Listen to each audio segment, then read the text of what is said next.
Welcome to Business Talk here on Business Tech, South Africa's #1 business news website. And there's obviously all this geopolitical tension globally in the air, but South Africa actually looks to be a net beneficiary of continued rising commodity prices. It'll certainly support our current account and the rand. And we've got inflation too, also stalking the market, petrol and food soaring, questions around how the central bank might approach this from a rate hiking perspective. I already see internationally the forward rate market saying that they reckon the Fed is going to ease off on the accelerator when it comes to rates. What does all of this mean for residential property? Well, Yael Geffen is CEO of Geffen Sotheby's International Realty. And Yael, you've certainly got your finger on the pulse of the residential property market. Welcome to the show. What makes property such a great investment option in 2022? Thank you for having me here, Michael. It's a privilege. Well, if you look at the world that we currently live in, there's a lot happening, right?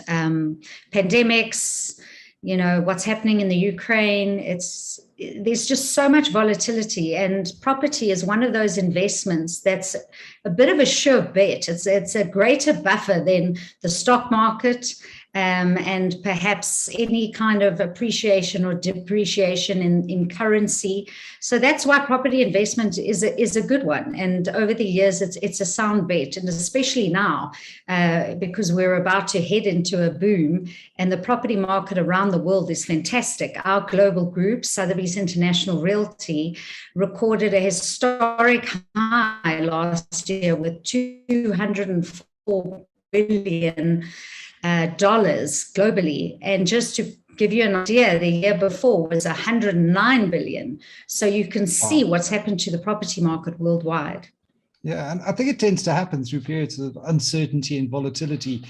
People go back into physical assets. We're seeing people going into gold. People like to get back into physical assets. You can kick the bricks. It's tangible. We've got strong property rights. And so you've got all of the underpinnings that make a really good property market. What we haven't probably had, Yael, over the last few years is really significant outperformance when it comes to property prices. And in the US, I mean, people, they were naming their firstborn on the sale agreement just to be able to get that deal over the line. It's such a hot property market. What advice do you have for South Africans who want to begin their property investment journey now, given the local context that we find in the South African property market? It's interesting you say that, because you think of all the distressed sales and foreclosures that were happening previously, and when the market turns, it's an exciting time, because then the sellers start to benefit, and right now it's been a buyer's market for a long time with a lot of pent-up demand, still a lot of savvy buyers. But if you're looking to invest in property, that old adage, location, location, location, position, position, position, it couldn't be more accurate. So if you're on a budget, rather go for a smaller home with less features, but in the best location. And when I say location, I mean an up-and-coming neighborhood. You don't want to invest in a property where there might be a decay in the neighborhood, in either the look, the feel, the community, potential crime. So definitely location, and you can always invest further if you don't have the means to buy a superb property in a superb location. You can get a small property in a really prime location and spend what you can on your budget in terms of renovations and upgrading, so it suits your lifestyle and your family's lifestyle. And also use that then as a stepping stone, because what you would find is, if you choose that location properly, there's limited supply. If you look in a good neighborhood, generally they're zoned in such a way that more people want to get into it, and so you see really good appreciation on that asset. A big theme that we've seen during COVID has been DIY, and I think it's natural. We've been at home, we've been Zooming, we've been on Teams, and you see that crack in the wall and you want to fix it up. You maybe want to add another room. What are the best upgrade and renovations that add the most value to a property relative to their cost? Because there's that other thing that you can do in property, and you can obviously overcapitalize and put too much money in that you won't get out. How do you view this?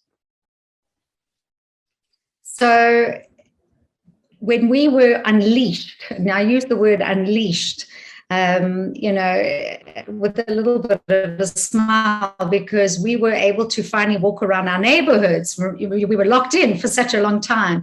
And I remember walking around, and it seemed like everyone was doing a paint job, some home gardening. There was just natural upgrading and renovating. And it was quite wonderful to see, you know, the spirit of humans kind of coming together and fixing their homes and making them homes pretty, because here they are, they're not going anywhere. So we are seeing a lot of renovations and a lot of upgrades, but not all renovations are equal. And as you said, Michael, you certainly don't want to overcapitalize when it comes to renovations. So it depends. If you're doing it to enjoy your home and you plan to be there, excuse the hardy does, and you plan to be there for a very long time, then you don't mind spending a little bit more, because you're going to get the return on investment or the return on enjoyment, right? Because right now we're having a bit of a staycation at the moment, and that's not going to change much. So people are looking for granny flats, you know, home offices, also, you know, in terms of open plan living and creating more open spaces. That's changed a bit. It's now broken plan, where you want to have your kids in a section and you want to have a bit of a section, but you still want the flow to the open entertainment areas. And if you're looking to renovate or upgrade to sell, be careful, because you certainly don't want to spend over a quarter of the value of your property doing this. Otherwise, it's too much. It's seen as too much. So if you've got R1 million property, you certainly don't want to spend more than 250,000 Rand. And now I can see you looking at me and you're saying, but where are the places to spend? So I always say the kitchens and the bathrooms are key. Those are really sound places to invest in.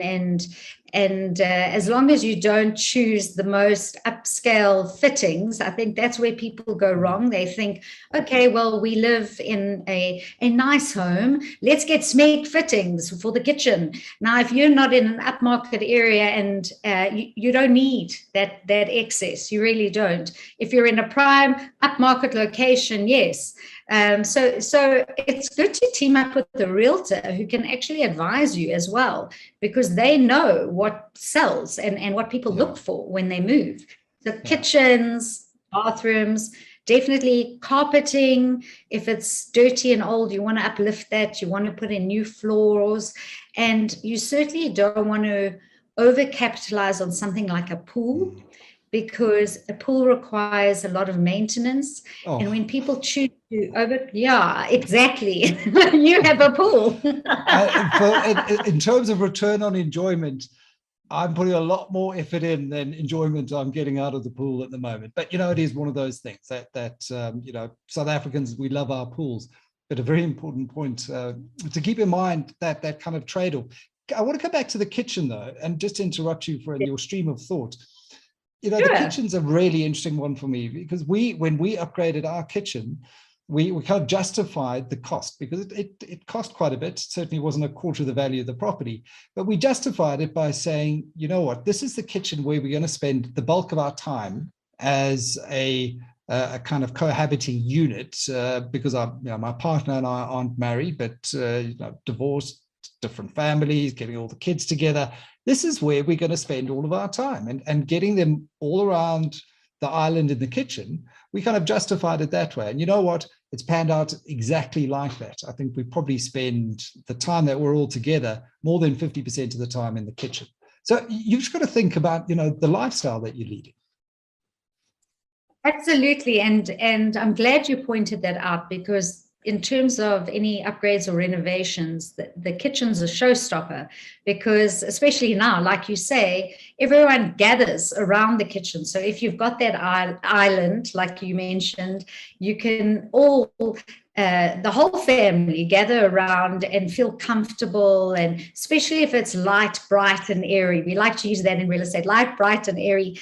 And there's a lovely feel and a family feel, and the fittings are beautiful, and it's easy to cook, especially now. You want gas with everything that's happening. And some people are also into their gardens at the moment because they're wanting to live off the grid and not depend on anything right now. So the kitchen is really a good place to invest, especially if you use it, which you do.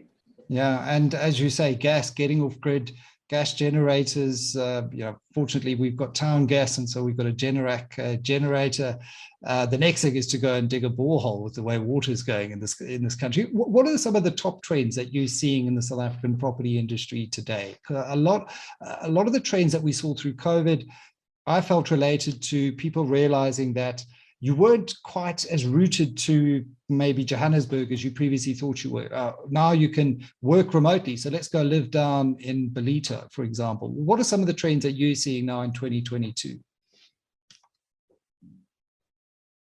Definitely that immigration trend is still in full flux. We have a lot of clients emigrating from Joburg, just like you say, that have realized, hey, I can do this from Knysna or, the Garden Route, Langebaan, Paternoster. I can go live my retired life right now and still work at the same time. So everything's lifestyle. It's still lifestyle. Lifestyle is a huge trend. And those coastal areas are certainly booming, like you say, the Belitos and the Western Capes. And then you've got that multi-plan living, which is certainly not going away. Multi-generational living is also happening right now because of COVID. People are wanting to get together and be closer to each other, not necessarily in the same house, but Granny, you go there, and kids, there's your playroom, and so cottages, definitely work pods, workspaces, off the grid for sure, boreholes. The rainwater tanks, solar is obviously huge, and that's not going anywhere. And off the grid living is a huge one, and using a lot of natural materials. People are wanting to feel quite natural at the moment, I think, because we've been so caged in. So you'll see a lot more plants, you'll see a lot of wood, some stone, ceramics. We've had to bring kind of the world and nature into our surroundings. But where we are a little behind, Michael, is compared to the States, everything is smart technology. Well, not everything, but that's really where it's headed. So you get your smart fridges. It'll tell you when your milk's done. So for people like you and me who like coffee, I don't take milk, so I don't need that. But it's wonderful to have this technology to enhance your lifestyle. So we're a little bit behind there. But that's definitely a future trend. I mean, you could be traveling to your new home, and you've kept your Joburg home and you're renting it out and getting a nice return on investment. And you're seeing that there's stuff happening in the home due to cameras, potential crime. So it's amazing how smart technology can enhance our lives with property. Yeah, I mean, that's one that's featured. Sadly for us, we've seen a spike in crime, but the cost of installing really smart technology systems and cameras. I mean, you can go now down to the Leroy Merlin, which is just also another phenomenal new entrant into the South African market, and kit your house out with a very latest up-to-date camera app to your phone. You can control it remotely, and gone are the days where that would set you back 100,000 Rand. I mean, you're talking a tenth of that probably now. So a lot of these things are becoming a lot more accessible. And what we did when we bought in Park View was redo the floors, and we love wood, and so we wanted to do the kind of Oregon pine. New, it's quite pricey. You can also get those secondhand, repurposed, and the tongue and grooves, are in really good nick, and you can do it also by saving significantly. So there are ways to do that are smart as well. Do you have any hot tips for South African property investors from the insights that you've gained through all of these years at Yael Geffen?